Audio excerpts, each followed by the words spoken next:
J'ai commencé à l'âge de 6 ans. Mon premier film, c'était 1000 milliards de dollars, avec Patrick Devers. C'était, je crois, son dernier film, malheureusement.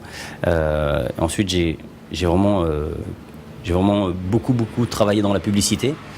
Beaucoup de spots publicitaires, beaucoup de photos publicitaires. À l'époque, j'ai fait tous les catalogues et magazines de gamins. Et ensuite, je suis arrivé sur mon premier casting de long métrage, qui était L'As des As avec Belmondo.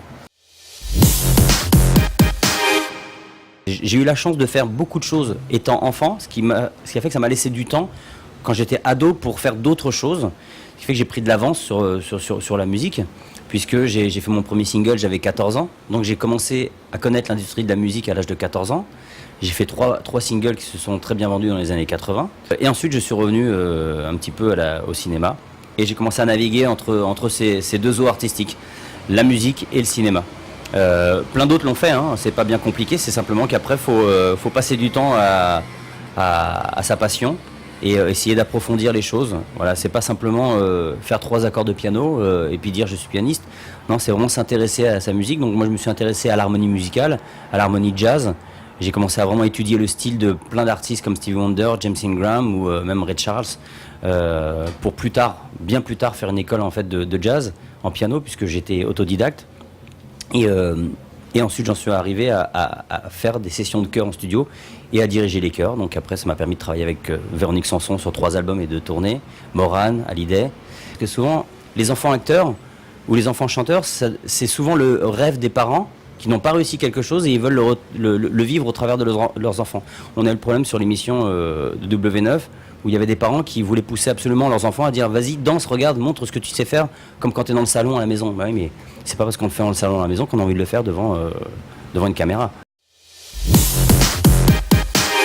Je suis le metteur en scène et le directeur artistique de Génération Moonwalk.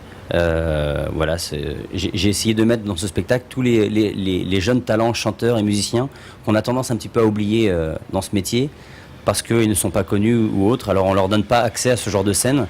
Justement, je voulais aller à l'encontre de ce genre de choses en mettant justement que des gens de talent qui sont des performeurs incroyables, qui ont des voix incroyables. Et surtout, je voulais que la scène représente une multi-ethnie artistique. Voilà, il y a de tout sur scène, hein. Il y a des blancs, des noirs, des arabes, il y a toutes les religions confondues. Et pour moi, c'est le show qui représente vraiment la jeunesse d'aujourd'hui. Moi, j'ai toujours été très libre. J'ai été autonome très très jeune. À l'âge de 13 ans, même à l'âge de 12 ans, j'allais faire mes castings tout seul. Au départ, ma mère, mes sœurs, mes frères m'accompagnaient partout. Moi, c'était casting en plus tous les mercredis et tous les samedis. Je faisais beaucoup de casting à l'époque, parce qu'à l'époque, il y en avait beaucoup en plus. J'avais la sœur de ma mère qui vivait à Paris, et tous les mercredis, ma mère m'emmenait voir la télé et regarder les dessins animés. Et un jour, j'étais en train de faire le clown, comme ça n'a pas changé encore aujourd'hui.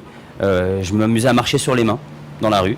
Et là, il y a un garçon qui passe. D'ailleurs, c'est une dédicace pour lui, même s'il n'est plus là, parce qu'il est mort quelques années après.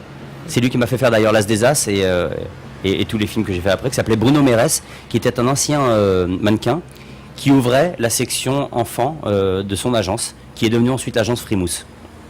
Il a disparu très très vite, mais il m'a fait faire un maximum de choses. Et en fait, cette personne m'a vu dans la rue, il a dit à ma mère, ça vous brancherait que j'inscrive votre fils dans une agence. Ma mère a dit oui, pourquoi pas, voilà. J'ai fait un casting et à partir de là, tout a démarré.